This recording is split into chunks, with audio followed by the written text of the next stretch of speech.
Hi, I'm Toria Brooke, and I'm here with John Rich. He's a country music icon and also more so a patriot right now, which is most important. So I guess I want to ask you, what do you think about what's going on in Nashville right now after the storm? It is a big mess. It was still 30,000, 32,000. They say customers. What that means is 32,000 meters that are not operating on day 9, and behind every meter is there could be 5 or 6 people living in that house. So it's actually at 32,000, it's 100,000 plus easy people still in the dark in Nashville.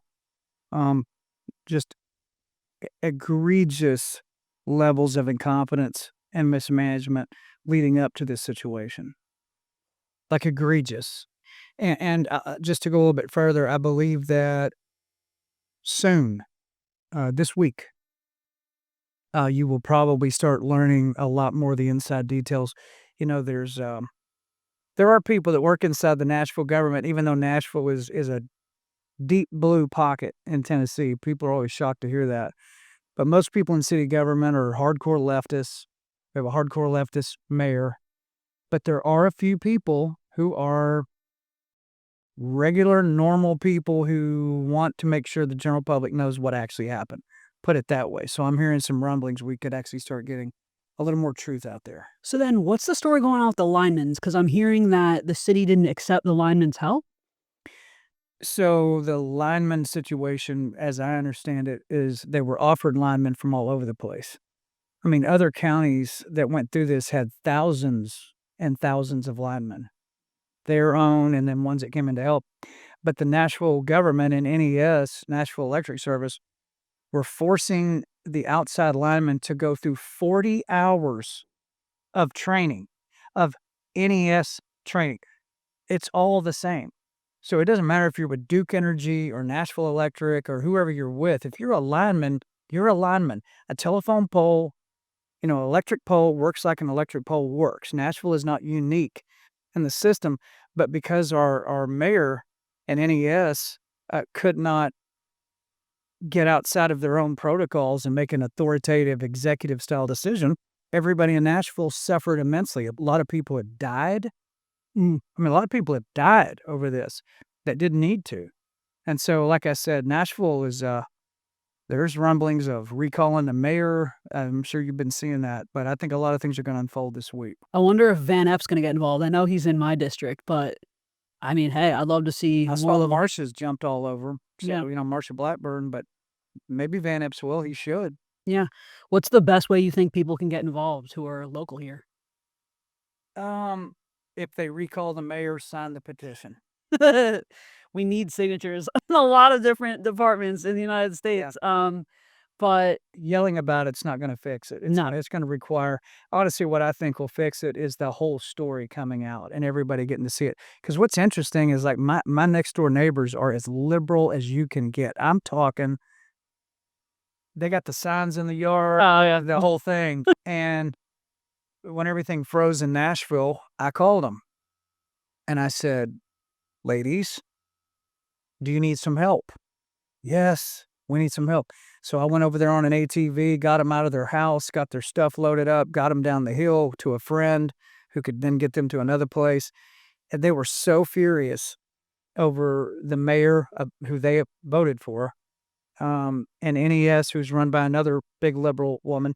They were so furious at them. They want 'em, they want their heads. I mean, they want them out of there.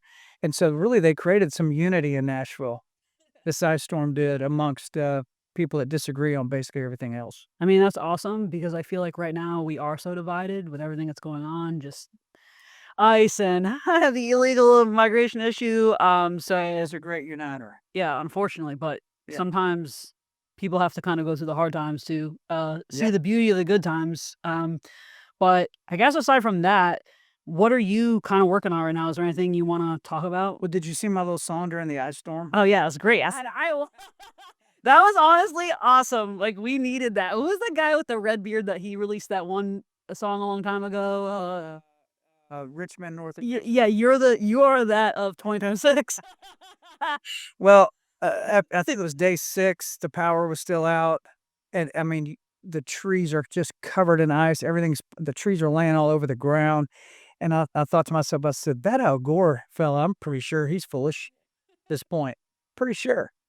Because global warming is freezing us to death. That morning, I did an interview with Dana Perino on Fox, and she said, well, who knows, John, maybe a good song will come out of all this. I said, oh, I'm already thinking about a title. Global warming is freezing us to death. And as soon as that was over, I said, you know what? I've got nothing else to do. I'm just going to go write it. So I went upstairs, pulled a guitar off the wall. Took about 15 minutes. I wrote the song. And I said, well, it needs a music video. So we got to go shoot a music video now. So I walked outside, sat down a chair in front of my frozen trees laying on the ground and just sang it into the camera. I think it's had like 4 million views. Yeah, it's 5 million views or something. it's like insane, but no, because people want real, and that's how people are feeling. Yeah. Nothing was funny. No. Everybody's just like grinding their teeth. I'm like, I got to say something funny, try to break people up from that. I mean, honest with you, I went into Nashville a couple days ago for the first time, and it is just decimated. I mean, the amount of trees that are just split in half, it almost looks like a hurricane came through. And honestly, I almost think it feels unnatural, but that's a whole other conversation. It felt very targeted to Nashville, to be honest with you, compared to the surrounding areas. I mean, Nashville. So a storm like this hit in 1994 in Tennessee, and I was actually here at that point because I finished high school in Tennessee. Grew up out in Amarillo, Texas, but that ice storm didn't really hit Nashville. It hit the rural counties hardest, and the power at that point was out for 3.5 weeks out in the woods. That was 32 years ago.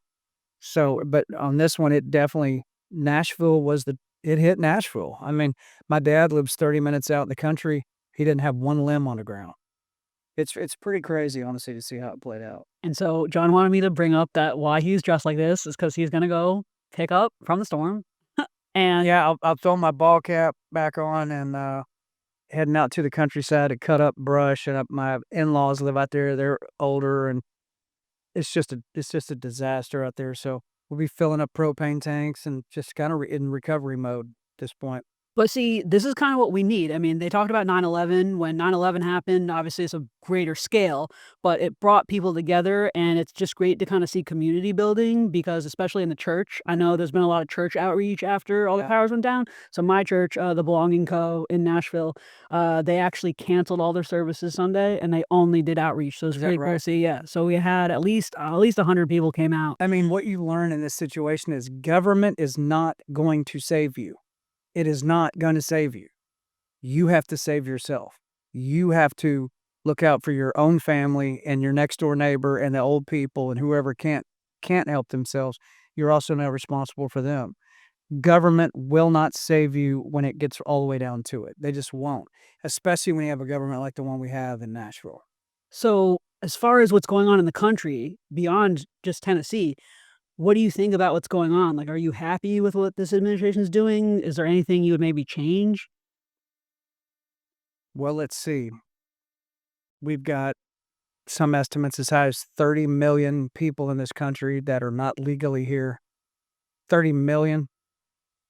Unsustainable number. What we see going on in Minneapolis. I have to tell you, I have a lot of friends in Minneapolis that are straight up patriots. Wow. I mean, like flag waving just like me and you, one of us, and they can't stomach what they see happening on their streets, but they go, well, we've been trying to tell everybody we're overrun with radical people in this big town. I think what Tom Homan's doing and Trump's doing and Kristi Noem and now Kash Patel going in on the fraud and all that, 100% you have to do that. It's like if you look at America like the human body, okay, let's say the human body has a brain tumor and it's going to kill that human body if you don't get it out. You can't wish it away. No. You can't hope it away. You can't spend enough money or do whatever to get rid of it. The only way that human body is going to survive that brain tumor is you're going to have to crack the skull open and take out sharp things and cut it out. And there's a lot of recovery after that. And then that body can go on and survive. I look at our country as a terminally ill body that has to undergo drastic ICU level surgery. And that's what you see happening. And with that, there's going to be pain involved with that. There is. We have to go in and right the ship. And to do that, it requires what they're doing. What I'm surprised, to be honest with you, is that we haven't seen Minneapolis style blowouts in about 25 or 30 other cities. That could happen in Nashville. Yeah, no, I actually well, I've seen there's more ICE movements. I know there was ICE movements in Memphis. Yeah. So and there's great reduction in crime. Trump was just talking about it. Yeah. He was on AF1. So I think we need to see it in Nashville because I am seeing an uptick in the crime here with illegals, Yeah. unfortunately. And no matter where you are, even if you're in a red area, it's still Well, our mayor, do you remember, it wasn't that long ago, the mayor, O'Connell here in Nashville, set up on TV, announced that he's setting up a help fund for all the illegals trying to evade ICE. Do you remember that? And you might have missed that one. It was like a help line and a help fund, like actual money to help them evade. And I guess Tom Homan saw that, and they took that down pretty fast and good. But yeah, I would expect to see ICE in Nashville at some point. I mean, desperately need it. But one thing that was very interesting was that the deputy AG, Todd Blanche, was talking about the deportations in Texas and how it's actually, there's more deportations there, but less violence. And he's like, why is there more violence in Minnesota? And it's because they're trying to cover up for that fraud. I mean, I don't disagree with that. Yeah, because the leaders of that state are on the hook. But I think there's a high chance that Waltz is out. I mean, they're already talking about removing him, so we'll see. Well, that's not going to be good enough. I mean, he needs to go to prison. Yeah. You know, if you or I did 1/100th of 1% of that amount of fraud, Yeah.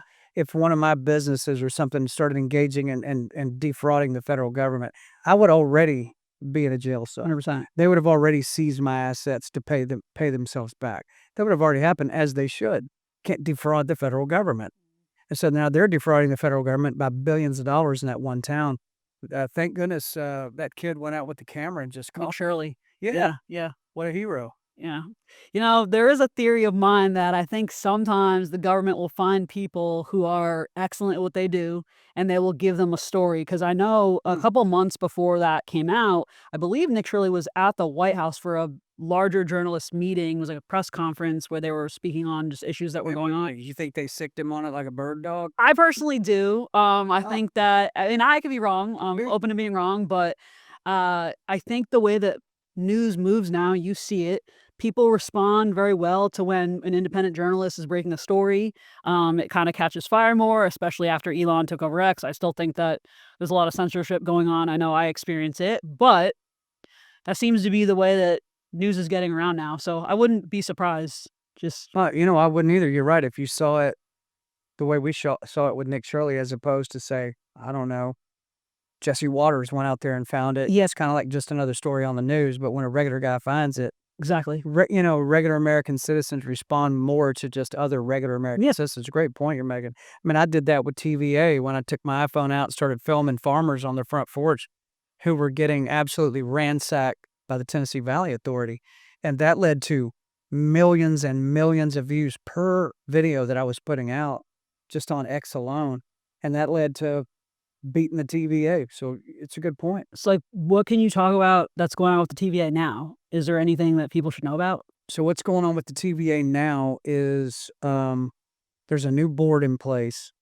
The President of the United States offered me a board position on the TVA, which is a really big deal because there's 9 seats and everybody wants them. Why do they want them? Not sure, but they do.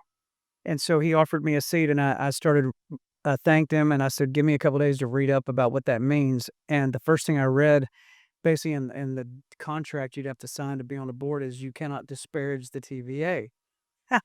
So you realize it's going to be a problem for me because even though we beat the TVA in Cheatham County, Tennessee, TVA is across 7 states, and the TVA, when Trump is not president, when there's another Democrat in the White House at some point, the TVA will be a different group of people, and they can come right back in and just ransack you then. So I told the president, I appreciate it, but no thanks. What I would rather be is a citizen advocate on behalf of landowners. That way, I can still come after the TVA out in the broad daylight and hold their feet to the fire. And these are all now appointees that you've made, so maybe they'll make some substantive changes in the TVA charter and the way they do business. He goes, "Okay, I understand that." He goes, "Wow, I can't believe you said no. Can't believe you said no." I don't hear no very often. I go, "Well, it's with all due respect." He goes, "No, I get it, I get it." And so now what I'm working on is I built out a 5-point bullet point for TVA. I'm calling it TVA 2.0. Okay. TVA was founded in the late 1930s by Franklin Delano Roosevelt, a socialist, borderline communist. And the TVA is the only energy company in the United States that has no authority over them except for the President of the United States. FDR set it up that way because that's how a good socialist does it. They still operate that way in 2026. Well, that don't work. No. Like, for instance, they don't have to abide by zoning laws. But Duke Energy has to abide by zoning laws, and any other energy company has to, but not the TVA. Kind of sounds like They a can gang. just supersede all the local laws. And so one of the points in there deals with that. It deals with condemning people's land and taking it for 5 cents on the dollar. It deals with armed people showing up on your property and stepping all over your Fourth Amendment rights, search and seizure, and invading your privacy. Those kind of things. Basic things that every other company has to do that TVA doesn't have to do. So my goal is that I can go meet with TVA and get them to implement these things and codify them, where going forward, these things can't happen. So then, let's just say that a Democrat is back in office. What would anything that you put in place affect going forward? Would it get to stand, or do you think it would get undone? Maybe not. I mean, They would have to go in, put all new members in, which have to be approved by Congress, and then those members would have to then go in and reverse everything that the board before them did. So I know it could happen. But listen, the way I look at it is this is a chance I have to swing the bat at the ball. And it'd be a pretty bad look if TVA changed their sinful ways only to return to them in a few years. I mean, I think the legal stance that landowners would have would strengthen, because you would see that they in fact admitted that's not the way we should be doing it because it's against the Constitution. Yeah. Like, I think it sets legal precedent and things like that. One of the other things I'm going to ask them to do is drop all their thousands of lawsuits they have against all the landowners until they can be reviewed and make sure that they adhere to the new TVA 2.0 rules. Well, it should happen. I mean, look at Of course it should happen. one of the videos. One of the best videos I thought was when you were helping the elderly woman. Yeah. And she was in Cheatham County too. Yes, ma'am. Yeah, and it was just heartbreaking Yeah. because what are they going to do? How are they going to fight? Well, I'll tell you what themselves? they're going to do. So they're sitting on farmland in their 80s, sometimes in their 90s, been in their family forever. They're on Social Security or whatever their money is, and all their net worth is tied up in this land. And so when the TVA comes in and condemns their land and then offers them 5 cents on the dollar of what it's actually worth and writes them a check and they have to take it, Yeah. where do they go? You know where they go? They go to 3-bit, third-rate old folks' homes, and they die in there.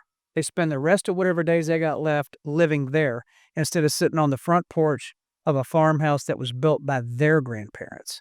That's what happens to them. Well, it's inspiring that you are using your influence and position to be able to help other people.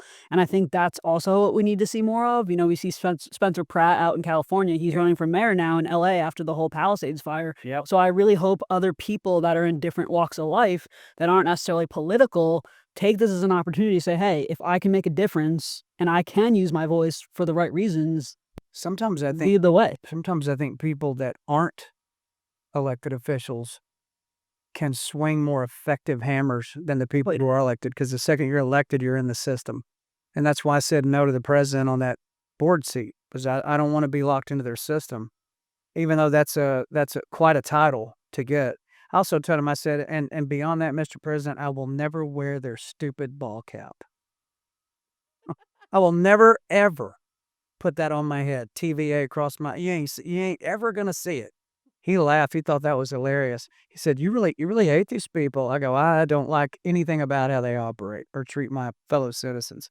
So we'll see what happens. I am going to take a really hard shot at it. Well, hey, I really am excited to see what happens because we were built on rugged individualism, this country. We were built by patriots, so we should continue to move in that direction and stand up for what's right. We were built on the backs of people who were not politicians because there was no country to have politics in when the country was founded. There was no politics. None. It's crazy. There was no governor. There was no president. There was no nothing. It was a bunch of guys out there taking on the red coats. Yeah, so now it's gonna be John Rich versus the world, really. Well, that's fine. Yeah, But yeah. it's not me versus the world because Not literally. the second I bring something up and say it in a strong enough way where people can grasp it and all the white noise that they deal with every day in their life, if you can cut through the noise and make them really see it and digest it for a minute, I'm not by myself at all. There's millions of people that then start coming up behind me. They go, yeah, yeah, yeah, and then they start moving on their own. So I'm kind of just like that, just a domino flipper. That's really what I am. Yeah, that's what literally the last 6 years has felt like, honestly. Yeah. One person kind of has the courage and then everyone else follows suit. But I guess this is a little off topic, but one thing I really wanted to ask you about is your time on The Apprentice. And was Okay. that when you first met Trump? That's when I first met him. The Celebrity Apprentice was the biggest show on TV year after year. They had asked me, the network had asked me 3 seasons in a row to come, we want you to be on the show, and I always said no. People don't realize I say no to a lot of stuff, like the TVA board, like Celebrity Apprentice. And they said, why do you keep saying no? I said, I don't know what you're doing to these people off camera, but I know Clint Black pretty well. And Clint Black doesn't act like that. Like, Clint Black pretty much lost it a couple of times on the show. And I said, he's much more measured than I am. I don't know what I would act like if you put me on the show. I'm afraid of what I might say or do. So I said, no. Well, they come back the 4th time. They said, you got to be on the show. And I said, you know what? I'll play for St. Jude, which is a bunch of kids in Memphis fighting cancer, who I have worked with since my Lone Star days in the 90s. I said, if I play for them, surely to goodness, I can control my mouth and my actions because I'm representing them. Surely. So I said, you know what? That's a good challenge. I'll do it. So I decided to do the show. And by the time it was over, I won the show. And that is where I met President Trump. He was just Mr. Trump at that point.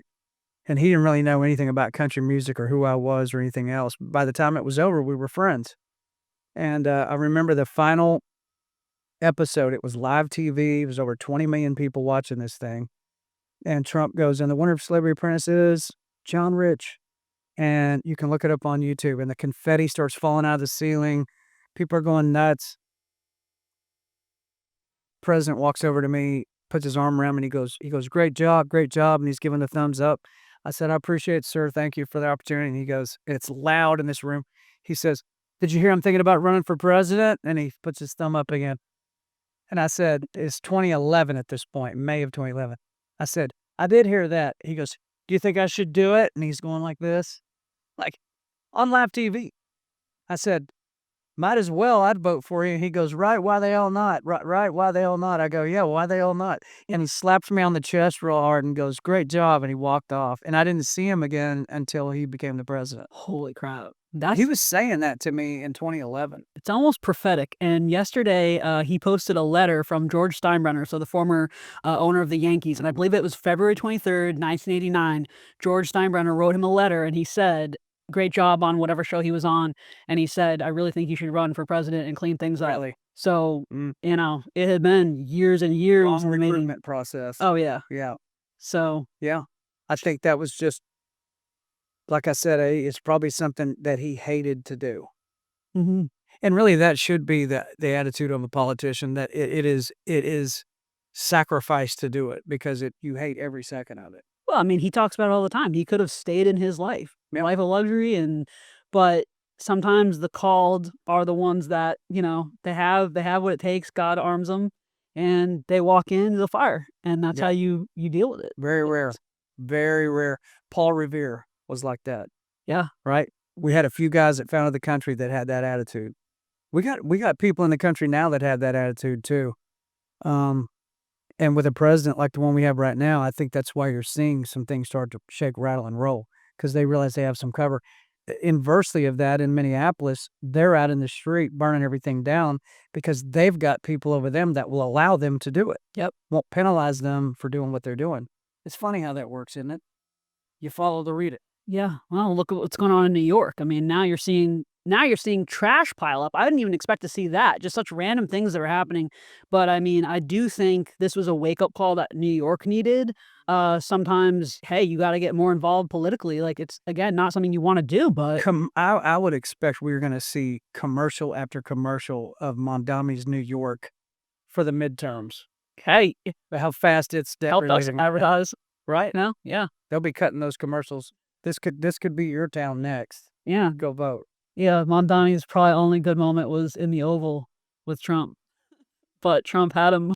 He had him by the balls. It's funny how Trump brings them in like that and makes them stand there. Yeah. Running, was it Letitia James or somebody he brought in and made stand behind him? No, it was the mayor of D.C., Muriel Bowser. Okay. Yeah. He made Muriel Bowser stand behind him in the Oval while he just trashed the way she'd been running it. She couldn't do anything about it. Well, so I know we mentioned The Apprentice. I feel that the administration, both the 2016 administration and now, I feel like they're both, in a way, like seasons of The Apprentice. You know, you see how people behave under pressure, how they act, how they use the tools that are given to them and the teams, and you see who makes it, who doesn't. And, you know, I mean, Dennis Rodman went to North Korea. People forget about that. But I do think that The Apprentice was Trump's way of vetting people before something bigger. Maybe he didn't know what was going to happen, but hey, you're being asked to join boards now, so Chuck, Maybe so. I do know that the president has a real eye for individualism. Mhm. Like he responds well and has respect for people, no matter if they're a famous person or somebody you never heard of, watching them run right at the wall. Like he really respects that in people that play for something bigger than themselves, and he'll take those people and put them in powerful positions because he knows that's how you operated before there was any gain involved in it at all for you. So that means you're legit. Yeah.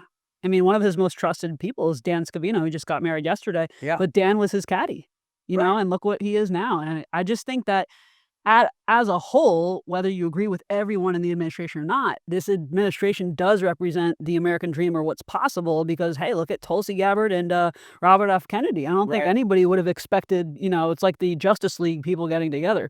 No. So can you imagine Obama or Biden doing that? No, never. Hey, come on in. I know you got your MAGA hat on, but we want you to run HHS. No. Absolutely never in a million years happen. Well, it's showing who's the party of, I shouldn't say inclusion, but people that are willing to look past maybe some of the biases they have to join forces to do something better and greater than themselves. But I think that it's not so much about left and right anymore. It's really like patriots versus. Well, as we talked about this ice storm in Nashville, pain is a great unifier, truly. And when the pain gets bad enough in any situation, you all of a sudden forget about what you've been arguing about on social media for the past 6 months, and all you want to do is make sure the neighbor doesn't freeze to death. And I explained to my two sons, they're both teenagers now.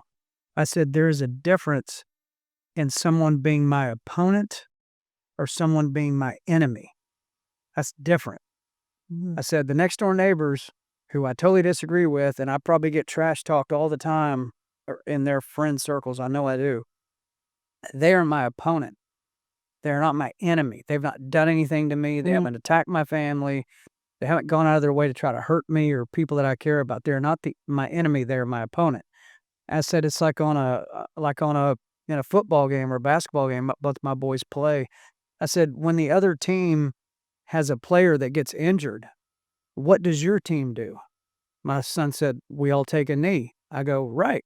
Because the kid that got hurt is not your enemy. He's your opponent. But now you have empathy for him because that could be you next time.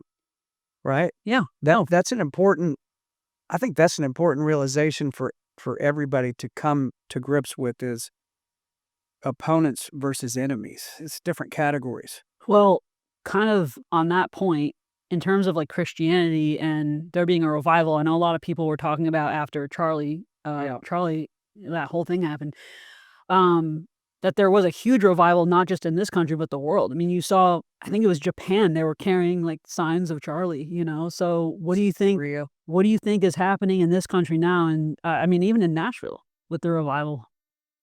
Well, again, the more out of control the world gets, uh, the more people become very, very uneasy, and they can't find peace in their government. They can't find peace anywhere. Everywhere they look, it's chaos, and it's made people slow down. There's a verse in the Bible that says, "Be still and know that I am God."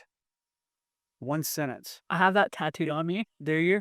Yeah, Okay. that's wild. That is one of the hardest things for people to do, and I'm chief among them, is to be still, meaning to calm yourself down and get quiet enough and still enough where you can actually hear what it is he's trying to tell you or see what it is he's trying to show you.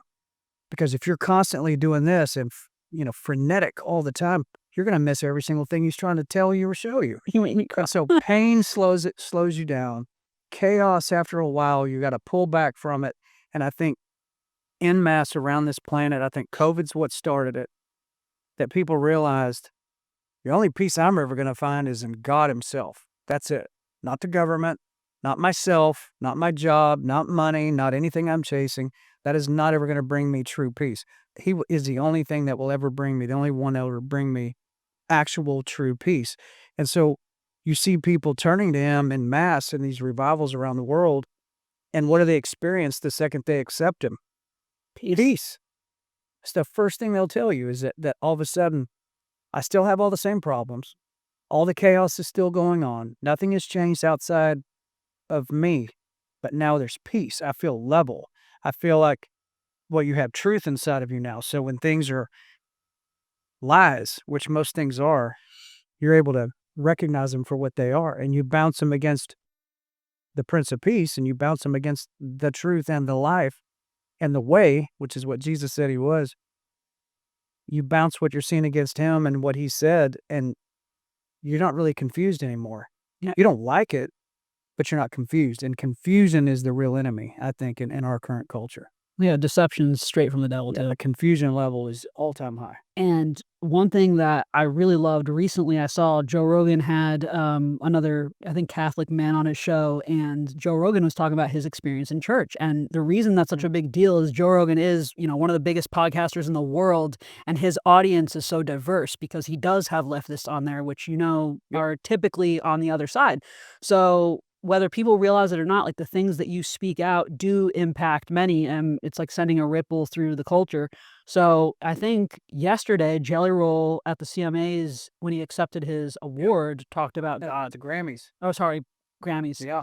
I see how out of touch. I don't watch these shows. Watch the Grammys, but I saw the clip. Yeah, I saw the clip. So I just think it's great when I see people who are using their platform to share gospel. And like I said, in lieu of what happened with Charlie, I think that's what Charlie would have wanted. And I think that people in those positions that use their voice for good do see an impact that you would never expect. And So Charlie Kirk and his assassination runs a very interesting parallel, I think, to a story in the New Testament of a guy named Stephen.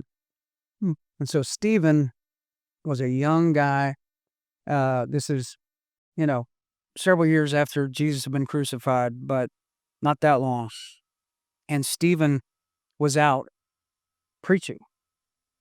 And Saul, who became Paul and wrote half the New Testament, at this point he was still Saul. Saul's whole job was to go around and find people like Stephen and kill them. And they would stone them to death, cut their heads off, crucify them, set them on fire. Like the title Roman Candle, that's where that comes from. Saul was working for the Romans, even though he was a Hebrew, he was working for the Romans. And they found Stephen and put him down in a pit. And the Romans start picking up these huge rocks. They're going to stone him to death. And it says they laid their coats at the feet of Saul. He was like around while this was going on. And it says before the first rock hit Stephen, Stephen looked up into heaven and said, God, receive my spirit. Like, take me out of this body before I get hit. Mhm. And he said he looked up, he saw Jesus Christ standing up at the throne. looking down at him and, come on. Yeah. Took him before the first rock hit. Well, it wasn't long after that that Saul had his road to Damascus event that blinded him for many days, almost killed him. And when he came to from all that, changed his name to Paul. And then he went out, and this is where all the churches happened after Stephen's death. This mass explosion. Ephesus, Philippi, Thessalonica, all the what are now New Testament books, well, letters to those churches. And I think when everybody saw Charlie Kirk get murdered and all he was doing was talking, well, that's all Jesus was doing was talking. That's all Stephen was doing was talking. That's all any of those guys ever did was talk. They all got killed for what they were saying, not for what they were doing.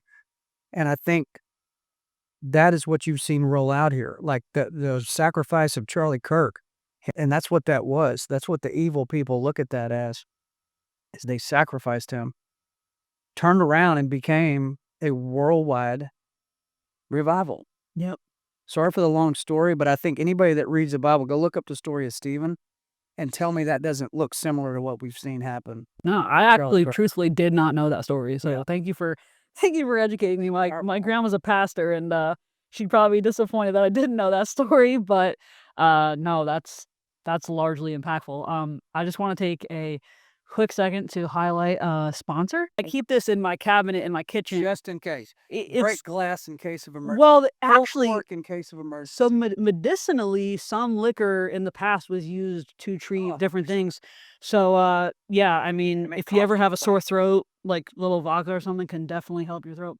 But real quick, if you want someone who knows a thing or two about standing her ground, look no further. Our sponsor, a lender with a brain, is a direct descendant of the infamous Hatfields. Yes, the Hatfields of the Hatfields and McCoys. So you know that the legacy of hard work and grit is baked right into her DNA. As a wholesale mortgage broker, she'll fight to secure you competitive rates with, well, from 120 different funders, keeping your best interest in mind. If you're looking to buy land, build, or buy a home, refinance, get a HELOC, or invest in commercial property, text 623-298-5002. And yes, she is allowing me to say her number. She's gotten a lot of cool leads from me. So, but I also want to highlight our wonderful guest bank. And this is not a sponsor. This is just something that I wanted to do. But maybe it should be. That would be awesome. But, you know, so many people have been debanked. A lot of our favorite political figures on the right have been removed from having a banking account. I mean, that's just insane. So if you want to talk about Old Glory. Yeah, I mean, Dinesh D'Souza is a great example. There's all kinds of big names that happened. Old Glory Bank was founded several years ago after we watched Justin Trudeau stomp on people with horses on the truckers when the truckers all shut down the Capitol, and he could not get them to leave. And the only way he finally broke that entire protest up was he called up all the banks and said, freeze all their bank accounts. And if the trucker drives for a big company, freeze the trucking company's bank account. And if the tow truck drivers won't pull them out, freeze their bank accounts and the companies that they work for. So they mass froze everybody's bank accounts, and that broke it up. That sent them home. And so Dr. Ben Carson, Larry Elder, myself, former governor of Oklahoma, Mary Fallin, and then some big guys like institutional banker guys who were patriots who had left the banking world said, this is going to happen in America at some point. You're going to get a Mondami style president. You're going to get a Gavin Newsom in the House one day in the White House, and they're going to freeze people's bank accounts. They just are. And so we've got to build a platform, build a bank that the whole premise of it is here. You will never be punished for exercising your constitutional rights. It sucks that you have to have that as a slogan, but that's where we are. So we built the bank, and it's just doing great. There's we're doing small business loans and it may go public here pretty soon. A lot of people are coming to this bank. And just lastly, I'll say American citizens have a misconception about banks and the federal government. Bank of America, Chase, JP, go down the list, all of them, Pinnacle, everybody. American citizens tend to think that if the federal government calls them and says, freeze John Rich's bank account, that they have to do it. Well, no, they don't. The federal government does not own our banks. No. They don't own the bank. The bank is owned by stockholders for the most part. Pretty much any bank you can name, except Old Glory so far. And the bank then can say, well, has he committed a crime with his bank account? Is he laundering money through his bank account? No, but we don't like what he said on social media, or we don't like his new song or his new book. Freeze it. They can tell the federal government, we'll see you in court. But they don't do that. And so what they all do is when Biden would lean on them, they'd say, yes, sir, and they'd turn over all their information, freeze their bank accounts, do whatever they were told, like good little communists. And so we lost Old Glory Bank to be the one and only that would never do that under any circumstances. We will go see you in court and you will lose. And we're not freezing our customers' bank accounts just because you told us to. What a concept. It's wild that we are at this point in this country, but I saw it. I think it was 2021. It started happening, or even 2020. But this is a great solution. I'm excited to see where it goes, and I'm really glad you could talk about it because I've seen it on Fox. Yeah, these surprises. OldGloryBank.com takes about 8 minutes. Okay. Put up an account. We're pretty proud of it. Well, if any of the people that have been watching have had issues with that, now you've got your bank. Yep. So, yep. I'll see where we're at right now. A lot of people have opened up accounts there as a firewall. So they go, well, my business runs through Bank of America or whatever. I don't want to move all my stuff, but they'll take their savings accounts, or they'll take their backup money and open accounts to Old Glory. That way, if that ever happened to them, they didn't freeze it all. Yeah, you have to have some backup. Parallel economy. It's almost like prepping, but then money like prepping. Yeah. Trying to think what else Well, The Apprentice was my main question I wanted to ask, and then selfishly, I want to know what it was like working with Faith Hill because my family actually sings. I sing. I actually auditioned for X Factor. I made it to the 3rd round of auditions back in 2013. I wasn't one of those gimmick people, so I didn't make it through. But you didn't have a heartbreak story that they want me to tell. No, but I love Faith Hill, so I know you wrote one of her songs, right? I wrote 3 hits for Faith Hill. So it's a really awesome story. Me and Big Kenny, before our first record ever came out, the guy that owned the studio where we were recording is actually John McBride, Martina McBride's husband. And he had been hearing what we had been recording in there. This is like, Save a Horse, Ride a Cowboy, and all these crazy songs. And he loved them. And before the record ever came out, John McBride sat in a parking lot with Tim McGraw and said, you got to hear these 2 dudes, Big and Rich, what they're recording. And he's got a burnt CD of it, that had been burned out of the studio. Pop it in the truck CD player and plays it, and Tim loses his mind. And so the very next day, we get a phone call from Tim McGraw's people saying, hey, Tim wants Big and Rich to go on the road with him next year, which would have been 2004 coming into it, and do 85 cities with Tim. Wow. Like, we don't even have a hit song yet. He goes, he doesn't care. He wants Big and Rich. So we couldn't believe it.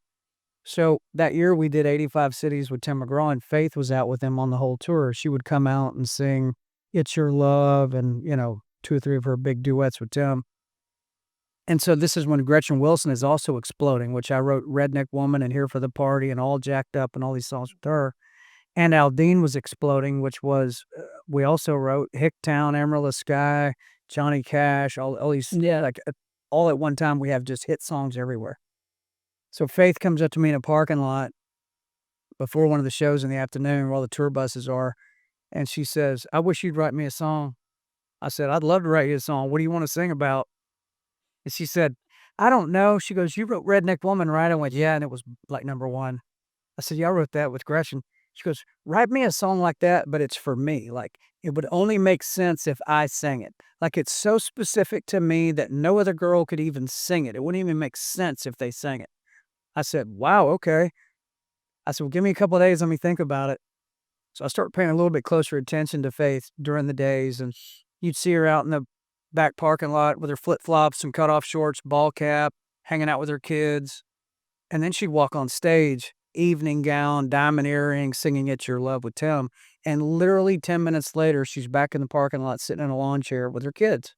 Yeah. I went, oh, That's what the fans don't know about Faith. They don't see that side of her. And she was also being attacked by a lot of people because she had been in the Stepford Wives movie. Oh, okay. Yeah. They went, "Oh, Faith's gone totally Hollywood. She forgot where she came from, and Faith's abandoning her roots." And that, I think, really bothered her that people were saying that, rightfully so. I went, "Okay, that's what I'm going to write." So I started the song off. I said, "Where's Faith from?" I looked it up. She's from Star, Mississippi. So the first line of the song says, "It's a long way from Star, Mississippi, to the big stage I'm singing on tonight." And the song's called Mississippi Girl. So a few days later, told Faith, "Well, I wrote a song that only you can sing." She goes, "Lay it on me." Pulled the guitar out. I played it for her in the parking lot. A big old tear come out of her eye. She said, "That is perfect."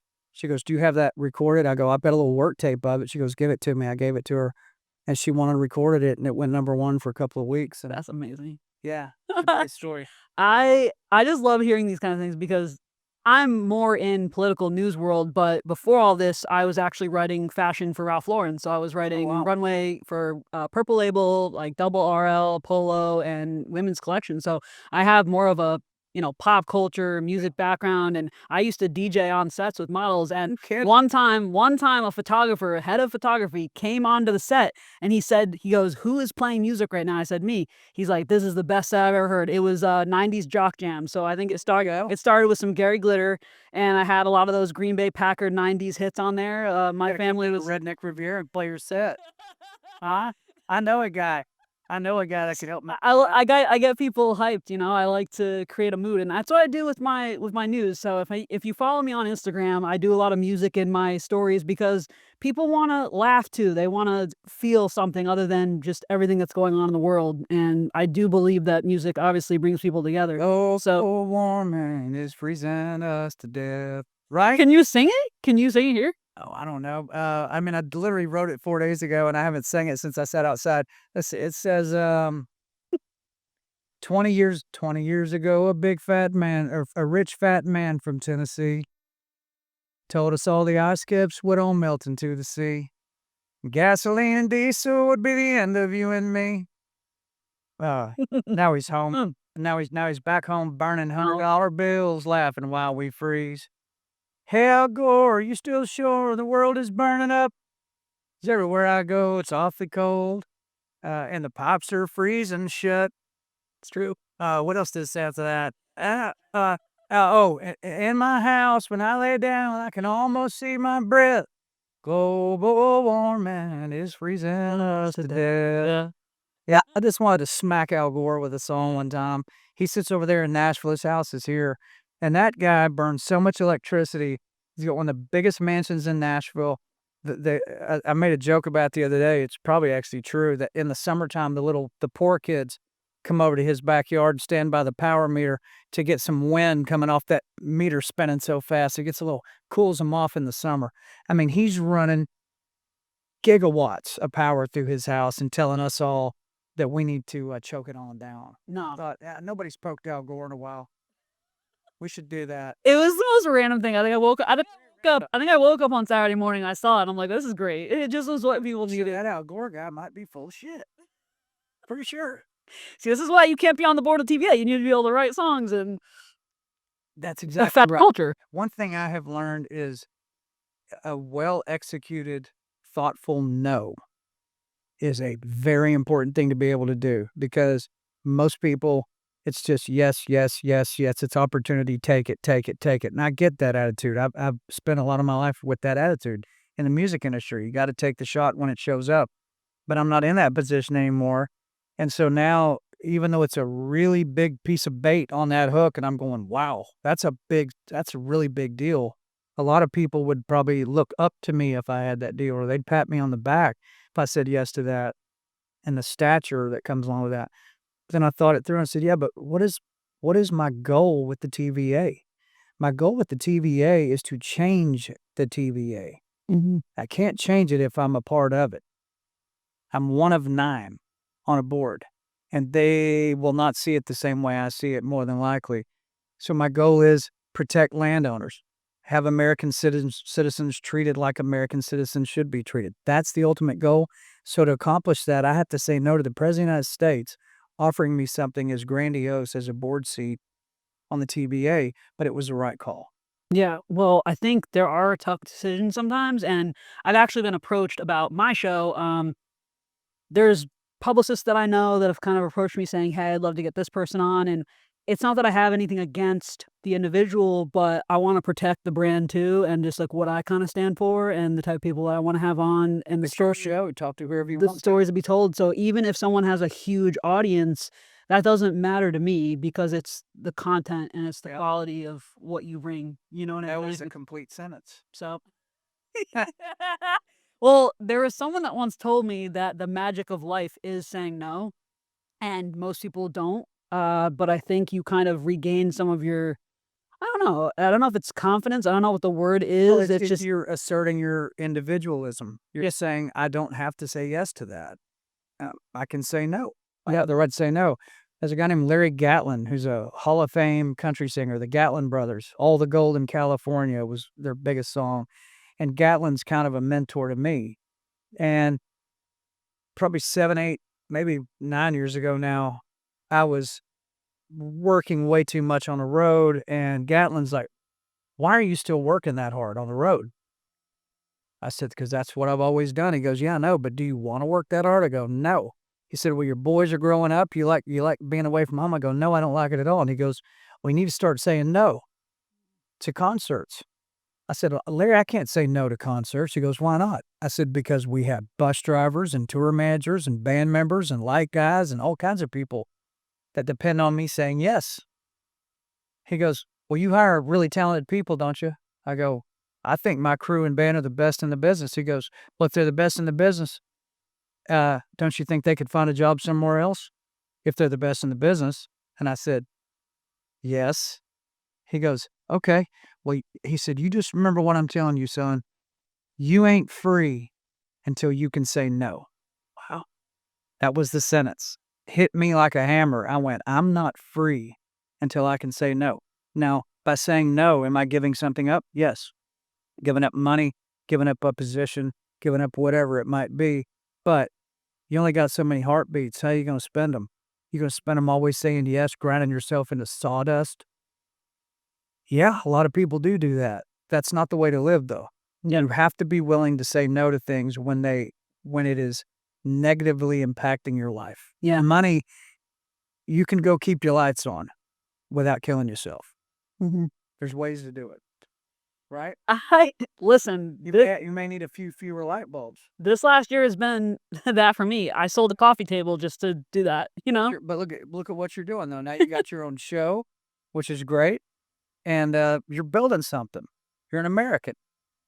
I'm proud of you. Thank you. It's okay. It's okay to have tears about that. That you should be proud of that.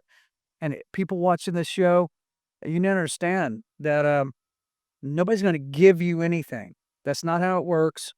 And if you've got talent, you've got drive, you've got a dream, the American dream, we have the right to pursue happiness, not the right to have it, the right to pursue it.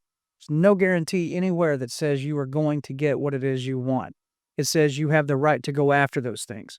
And as long as you keep that attitude, and I know that's how you see it, then you'll wind up in studios like this and you'll figure it out and you'll build your own thing and you'll be happy in your life because you're going for it. So to add on to that, how I ended up here is there's a company called GB News. They are like the British Fox essentially, and they started inviting me on their shows. So I would come on as just a commentator, analyst, and most people do their videos from Zoom. They do it from their house, and I call me old school. I just like a set. I like I like it. and I think that we need to get back to presenting yourself that way and caring about production. That's what made this industry what it is. And I think as conservatives too, like, we complain about the left. I'm like, well, they're doing these things. They're putting their foot forward and like, let's do the production. Let's get the set. So I came here and I would come here for all those hits. Very rarely do I do a news hit from my bed or couch. So I just continued to come here, and I built a relationship, and then I Well, told them I was wanting to start. you have a Yeah, competitor spirit. You want to yeah. compete. It's like in music, I don't have a record deal anymore, a publishing deal. I don't have anybody funding me or anything like that. But when I come with a new song that I think's important, I could go shoot a video of that song on an iPhone. I could. Yeah. But if I really want to go compete and I want to try to be the number one most downloaded song on iTunes that week, then I need a video that will hang and compete with the best stuff that's out there. And so I'll just do the best deals I can do, call in a few favors, whatever we got to do. But the final product is competitive. Mhm. There's a song I did called Revelation that is just, I mean, put it up against anything. Put it up against anything. And it was the number one most downloaded song in America. And I don't regret what I had to spend on that video because that lives forever. It's your work. Yep. It represents you. So I totally get where you're coming from. Yeah, sitting on a set, it's a lot different. It shows that you're a serious-minded person about what it is you're building. Yeah, and what I will say is, we don't have to, but I just hear the story about this. So, when I first got to Nashville, I went to a Patriot event, and John gave me this bottle of whiskey. It's signed from Redneck Riviera, Yeah. which is his restaurant bar, and I don't really drink much, but I keep it in my cabinet in my kitchen, and it looks good. I got some other, like, art in there, and I wanted to bring it in because I was like, if I'm gonna open it, I wanted to christen it with John, the man who brought this bottle to life. So, I appreciate that. yeah, I forgot glasses, so these kind people here gave me Want some? just a little bit. I've never had whiskey, so this would be the first You've time. never had whiskey. Literally You never. want to do it the first time Yeah, yeah. on a microphone in front of the cameras? Brave girl. That's fine. That's fine. Well, fortunately, my whiskey is pretty mild. But no, I was always a Crown Royal guy, which is Canadian blended whiskey, and even Sable Horse Ride a Cowboy says, "Buy the bar a double round of Crown." Like that was what me and Kenny drank, and I started thinking, Just a well, little bit. oh, I'll go easy on it. Yeah, that's fine. That's Well, you said, but you gotta see it. Here you go. Sip that. And so I started thinking, well, I've been sending my money to Canada all these years. Where's the American blended whiskey? And nobody had anything called that. So back in 2017, 18, I started working on this blend, finished it out, and we're in now about 9,000 stores around the United States. And my glass is American. My glass is Pennsylvania. My corks are Indiana. Everything is blended, bottled, and shipped right out of Tennessee, 100% made in the USA. And we get back to the Folds of Honor. So that's the quick pitch on the whiskey. It's doing very well. All right, I know you're like, you've never had whiskey? Yeah, like Ever? so my first time with whiskey is with John Rich. Well, let it hear. So- Push it around a little bit. Let it Uh, air it out a little bit. Well, let me ask you this. I know it's rare for you to have a cocktail, but were you like a vodka girl or something? I like Tito's with lemon and water. Something basic. So you basically like something that has no flavor. Or I like a Malibu Bay Breeze, but it's a lot of sugar. So, or if I'm like sitting by a fire, do like an Angry Orchard, Ooh. Yeah. Something exotic, Tough girl. But wine-wise, either Sauvignon Blanc or Malbec. So I do have some things I like. Well, but- normally if I was going to pour you this, I would have ice up to about here, then I'd pour it on it. It gets super, super cold. Okay, here we go. Like a little sip. Oh wow, it's pretty good. Okay, let me ask you a question. Can you pick out a little bit of honey, butterscotch, a little bit of vanilla on the Yeah. backside of that? Yeah. See, what I like about this is sometimes, Feel it go down? yeah, You feel it draw a line right down the center? That's the it. best part. What I like about this is sometimes people might smell something and think it tastes like, it smells like nail polish remover. But when I drank it, it didn't taste that way. Right. So you did good. Yay, you did. First time ever. Now you know when you pull that cork out at your house, like I said, I would pour it over ice Once in like a year. instead of Angry Orchard. Yeah, yeah. Have a little bit of that on ice. You really want to warm up that'll do it. But thanks for bringing that up. But that bottle we've now sent right at $2 million back to the Folds of Honor Oh wow. through sales of that bottle. Folds of Honor provides college scholarships to spouses and kids of people who either died in combat or are 100% disabled from combat, and there's a lot of them. So $2 million have gone back from that particular bottle, and Well, if nothing else, I'm glad for that reason you explained this. That's here because most it's people wouldn't also know that. really good, and it's under $25. I grew up in a double wide trailer in Amarillo, Texas. I have a high school diploma. I do not have a fancy pedigree, and my brain still works that way. I think that way. That's why I probably get so wound up when I see something like the TVA beating people up out in the woods. Mhm. I'm like, that don't work for me. No. And so when I built this brand out, I wanted it to be a superior product, but affordable at the same time. It's Keep it under good. It's $25 good. for It's good. like the people I grew up with could afford that, no problem. So there you go. Well, the bottle looks great, and, yeah, so you would never know. I wouldn't know it was 25. It looks like it Oh, I mean, I could have charged 50 for it Yeah. back in the day, and people tell me I should. No, Well, you should charge $50 for that. It's that good, and your name is on it. Bob, I said, people where I come from can't spend $50 on a bottle of anything. no. And I didn't, and that's who I made it for. So let's price it where my people can buy it. Well, I feel, like, complete because with this episode because You look we much so Peter. And they're gonna tell you. It should have started the interview with all this. No, I will just say be happy like her. I will say, just to note, because we have the tech overlords, a friend of mine sent in some CIGARS. They are great. They're called My Patriot CIGARS. Yeah. He is a longtime friend. His name's Alan. I actually did video clipping for him at one point. But yeah, great guy. He has driven for the president. I love the and logos at 1776. you know, it represents us. So if you're interested, go ahead with that. Go check him out. He is not a sponsor. I just Wonderful. wanted to have him on set. I'll have one of these about once a month. Yeah, I'm pretty few and far between. And it's always with somebody else that likes them too. But I yeah. might stick one of these in my pocket. Okay, take it. Yeah. Give it a No, test take there. it. All right. So actually, there are labels somewhere. I guess it must be in the bag over there, but they're called like the TNT, the mother of all bombs. They each have a name, but they weren't labeled. We'll order them. MyPatriotCIGARS.com. Okay. But yeah, great guy. And I, growing up, would smoke with my dad. So my dad and I during the summer would have cigars. So Good. actually, the last time I had one was at your house because it was one of the Cash Foundation Yeah. cigars. I have cigars in my. Yeah. So I have a live concert, bought him and a cigar in the house. yeah, so I like a good cigar, especially in the summer. But thank you so much for tuning in. And where can you find John Rich on?